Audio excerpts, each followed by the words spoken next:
Okay, so welcome everybody to the first Krupa Academy.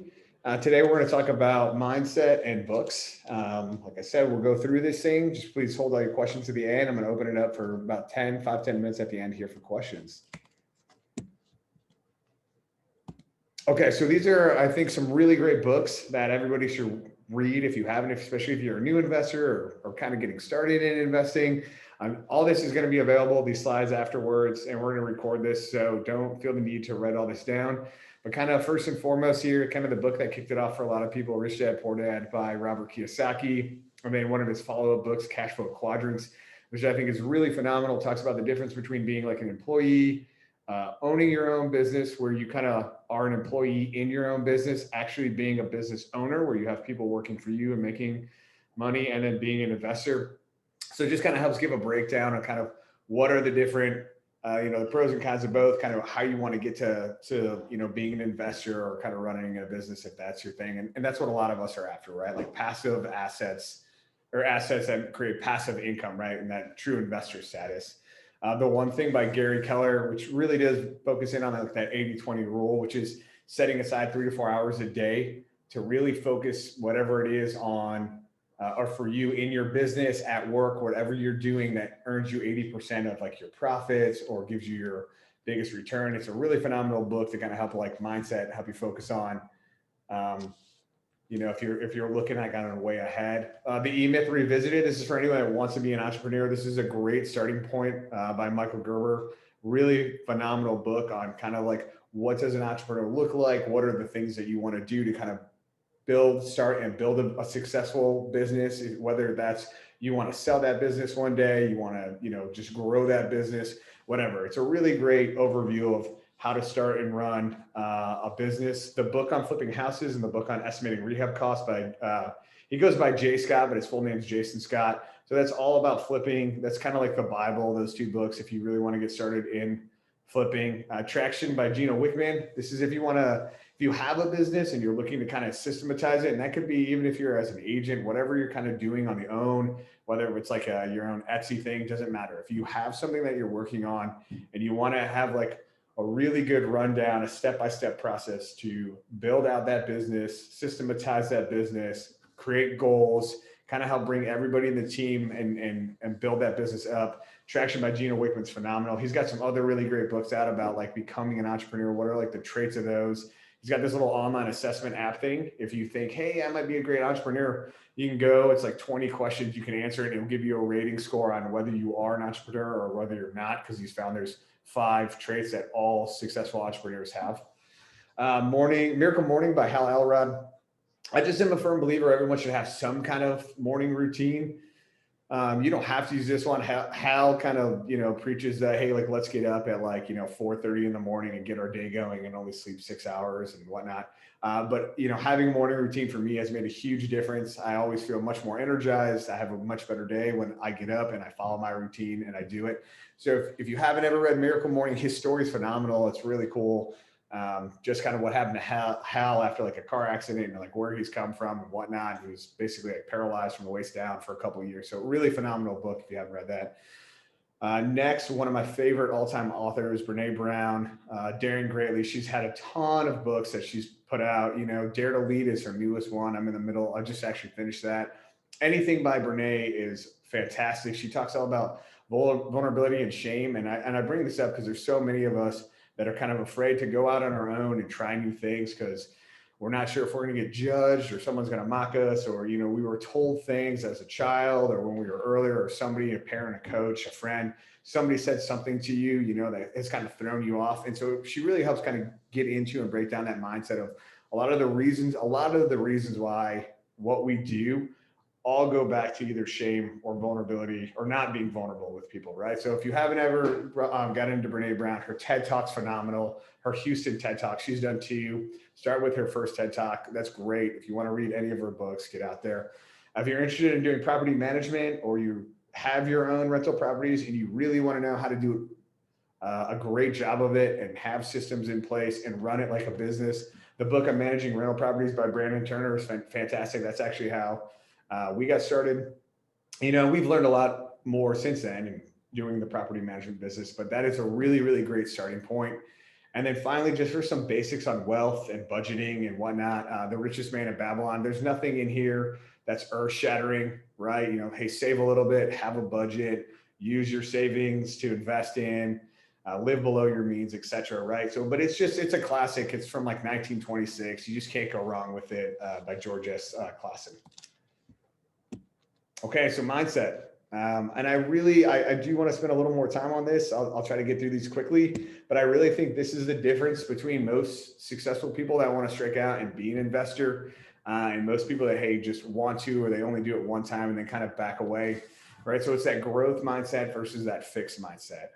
So to be a good investor, in my opinion, and to build your own business and to kind of like get off on your own, right? Because most of us are doing this to get assets so that we can have the freedom to, do whatever we want, have that time, so we want to, most of us aren't just going to go off on an island and do nothing for the rest of our life, right? But most of us want the ability to, hey, I want to work this job or I don't, or I only want to work 20 hours a week, or I want to spend this time with my family, or I want to take some vacations when I'm in my 40s or whatever, or 30s, right? That's why most people are out there investing, trying to find assets, trying to build up their portfolio. So that growth mindset, right, is you're going to be looking at a failure to you is not, hey, I messed up, I suck. A failure is, hey, this was an opportunity to learn, whether that's money, whether that's time, whatever, right? Whatever that failure point is, you're going to look at it in the manner of, hey, well, this is great. Now I know how not to do this again. I won't make this mistake again. And this was a really good way to learn. How can I change that, right? So don't let those failures and defeats kind of like beat you down. You're just going to be a lifetime learner. You want to go out there. You want to continue to figure things out. You want to understand things. You want to make yourself better. You want to make everybody better, right? I'm just a huge believer in that a rising tide lifts all ships. And that's just kind of how you should operate in your personal life and your business. Challenges are a good thing, right? You don't want to just kind of sit back and do the easy thing. Hey, I don't just want to, punch the clock every day from 9 to 4, which is totally fine. And there's nothing wrong with that. But typically you want something more. So you might be doing that side night hustle. Like you have that full-time job. I know a bunch of you have a full-time job. You're tuning in right now because you do the agent stuff on the side. You do your investing on the side. That's awesome. I love that. That's exactly the kind of mindset you want to have. You're going to look for feedback. And the only thing I want to talk about feedback is make sure it's like it needs to be somebody like in your inner circle that you can trust, right? Just don't take any random feedback from anybody. You want somebody that's kind of in your inner circle that understands you, knows you, and can be fair about it, right? Not just, oh, hey, I love you, you're always amazing, but someone that can look at it objectively and say, hey, I do love and care for you, or you are somebody I'm very close to at work, and I think these are places that you can improve on, and then use that feedback, okay? So things that I think that you can do to help change your mindset and growth, these are really powerful tools, tidbits, things that I've learned kind of over the years. Whether I was like in the military or just now being an investor and reading and whatnot. So most people can pick up a new habit if you do it for 21 straight days. And then once that habit's effective, if you do it for 90 days in a row, it will become part of your everyday life. So if there's something out there that you want to do, right, whether it's work out, whether it's have a budget, whether it's change your diet, whatever, right? It's that slow, steady thing. Implement it so it's not something crazy. Don't just say, hey, tomorrow I'm going to cut out all sugar. I'm never going to eat another carb again for the rest of my life, right? No, make it something that's attainable, follow it, and then just do it day in and day out, right? It's that slow and steady wins the race kind of a thing. So different experiences lead to different thought patterns. A lot of us think like, hey, once you become an adult, kind of like who I am, right? Like I am who I am, right? I've had experiences, my brain's fully developed, I'm 25, 26, this is what it is. No, so they have found in science that it doesn't matter what your ages are, whatever your behavior is, doesn't matter, right? If you have new experiences, you will create new neurological links and you will start to think and act differently. So if you want to be somebody else, put yourself in positions to have those experiences, right? So like, say it's, hey, I have dessert after dinner every single day because it makes me feel happy. Yes, it could be a habit thing where, hey, instead I'm going to go for a walk. But if you can start to formulate that into your brain and you can start to recognize that pattern and then giving yourself a different experience, you will stop thinking, oh, hey, I need to have dessert every day after dinner. It will become, hey, I'm going to want to go for a walk every day after dinner. So that's one of those things. So if there's something out there that you're looking in your life and you want to change, I would kind of encourage that. Surround yourself with the people you want to be like, right? So I think most of us heard that saying, hey, you are the 5 people that you hang out with the most. And that's so critically true. So try to friend people that are in a position or in a place that you want to be at. And you're going to start emulating those traits that they have in what they're doing. And it's going to help fuel you much faster to getting to that place. Get a mentor or a coach. So there's two different approaches here, right? A mentor is great to help teach you, whatever. Hey, I want to flip a house and you're my protege and I'm your mentor, whatever. I can kind of help teach you the systems and help steer you away from the pitfalls and that kind of stuff that will help you learn how to, much faster drastically accelerate your learning curve to be a good house flipper and kind of help build and scale a business and whatnot. So that's a great thing. But a coach can be like a personal coach, or some people will just go out and get a therapist or whatever, can really help you change your mindset, help you look at why you're doing things, how you're doing things. And that could be a business coach or a life coach. It doesn't matter. Both are really fantastic. I would encourage, if you have the time, the money, either one. A mentor, please don't be a weirdo if you're trying to get a mentor, right? It's something that needs to happen organically and that you bring something to the table for them too, not just, hey, what can you do for me? That's not how it works. No one wants to do that, right? Have something to offer, come to that person, it's tangible, and then you kind of naturally develop a friendship over time and then let that relationship build. This kind of goes back to that mindset thing, but everybody fails, right? Everybody does. So I don't care who you are. I don't care who you're looking at, who you idolize. It doesn't, some people that are, whatever, have $2 billion, you think they're made. We have all failed. We have all made massive mistakes, right? And social media is the worst thing. I have that at the bottom, right? Because we only ever highlight, oh, look at my awesome trip to, Hawaii. My life is perfect. No, nobody's life is perfect, right? And you don't see that person that took that trip to Hawaii, maybe they're an investor or they're buying houses or they're flipping houses. You don't see the one where they lost 40K, right? People don't talk about that. So just kind of take that, learn from that. Don't let your failures get you down. I touched on this before. Constantly be reading, listening to audiobooks, podcasts, be a lifelong learner, right? Keep filling your brain with new information, talking to people, get out there, network with other people who are in the places that you want to be. Ordinary is okay. And I mean this. Be authentic in the life that you lead. Don't let somebody else try to dictate, right? Maybe you're happy with, hey, I just want to get, $5,000 of passive income and I want to, just volunteer 20 hours a week and I want to help kids out that are neglected or whatever. That's fine. Define your own definition of success and live by it. Don't let society or friends or family or somebody else try to dictate who or what you should be. And then finally, I have that like be an expert. So if you're going to do something, they've done bunch of studies and they found like, hey, if you do 10,000 hours into something, that is what will make you a true expert in that field. So if you're passionate about something, I'd say find a niche, right? I see this a lot from new people. Hey, I want to get into real estate investing. Okay, well, what do you want to do? Well, I don't really know. Okay, pick a niche. And there's so many shiny objects out there. And, I know it sounds almost a little hypocritical because we have the multiple different businesses and we're doing a lot of stuff, but we do focus on the one business. That is our primary. We spend time on the other ones, but they all tie back into our primary, and that is our main focus. And I would encourage you guys, especially if you're new, same thing, pick one, do it for a few years, figure it out so it kind of becomes second nature, and then start branching out into other things. Okay, so goals. I love goals. I try to, if I'm killing my morning routine, I write out my goals every day. I'd encourage you to write them out, okay?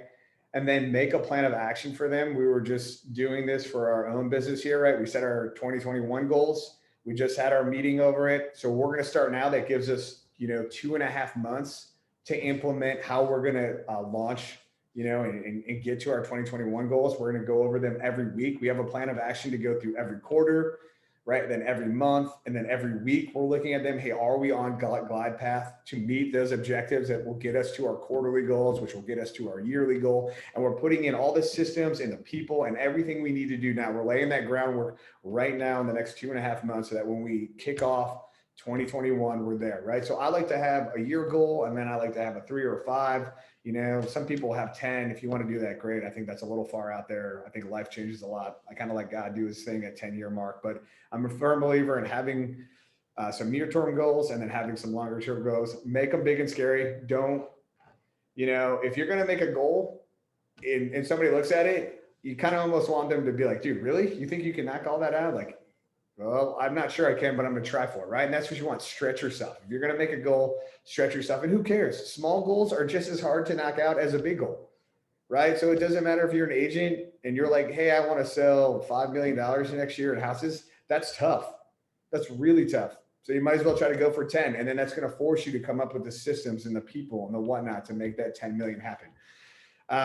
So I said there, start planning a quarter out. That's what, that's what we do. Back that goal off, give yourself some time. If it's a really complex, big goal, give yourself some time, be accountable, have people that you talk to your goals about and they know what it is and that you're reviewing them consistently. Like, hey, are we going to make this goal happen?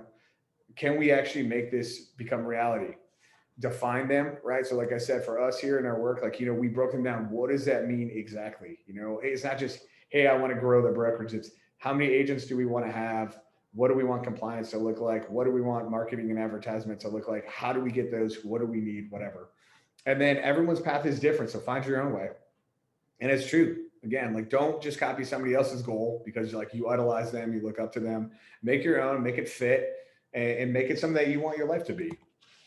Okay, I put up here the Teddy Roosevelt Man in the Arena quote. This is probably hands down my favorite quote ever. I try to go back and review this thing, at least once or twice a week. I just love this. And basically, to sum it up, is that there's a lot of people in the cheap seats and on the sidelines in life, who are too afraid to actually get involved and take a chance and to go out on their own and to risk it all and to try to invest, to, go for a new job.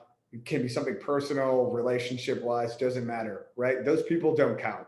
If you're not actually in the arena and you're trying and you're willing to make yourself look like a fool and fail, you don't have to look like a fool, but if you're not willing to risk it and to fail greatly, then who are you to judge somebody else, right? So if you haven't read this, take the time to read this quote. And then I put on the bottom, don't hold on to criticism or judgment. As Brene Brown says, it's chicken shit, it's cheap, and it's easy, right? So don't hold on to it. Let that go. Just do your own thing. And then finally, I said, trust your gut and be aware of your advice. And so here I am. I'm not trying to give you guys specific advice. I'm trying to give general advice that I think people can use to help grow themselves, grow their business, whatever. Be very leery of anyone that comes in and tells you, this is exactly what you should do. And this is, and do it right now. Well, why? Because most people have some kind of ulterior motive. They want something. They think you should be something, whatever. So like I said, just live your own life. Be who you are. All right, so I'm gonna stop sharing this and I'm gonna open it up to questions. So if you guys have anything, just unmute yourself and chime in. We've got about 6 minutes. So if we don't have any questions, we'll wrap it up, or you can just put the question in the chat box, whatever's easiest.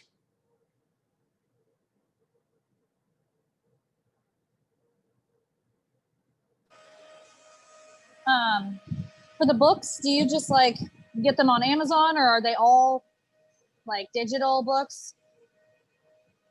Yeah, so most you can do audio. You can order all of them on Amazon. The Bigger Pockets one, anyone that says the book on flipping houses or the book on managing rental properties, you can buy all those through Bigger Pockets, their website also, but they're also on Amazon. I mean, Amazon's kind of like the catch-all, and almost all of those are on Audible now too. I love Audible. When I'm at the gym or running or biking or whatever, I like to have Audible on and be listening to stuff.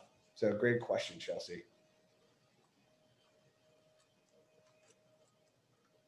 Let me see, catch up here. Any tips for not morning people from Autumn? I love this. Any tips for non-morning people to start developing a morning routine? I've never been good at mornings, but I'd like to start getting there. So I love that. So Autumn, to you, I was not a morning person either until the US government forced me to be a morning person every day for 13 years. And so what I would just say to you is it is tough. And I understand that some people do operate a little bit better at night.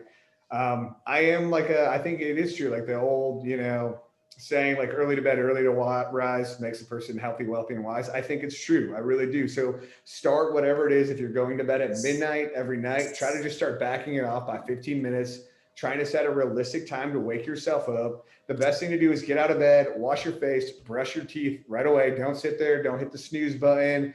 Don't think about what you're going to do. Just get up, get going, and then sit down and try to take a few minutes and be grateful for the life you have, take ownership of your day, and then get going. Like I love right away to go for a run or a bike ride or to wake out. That's the best thing for me in the morning. So that would be my tips to you.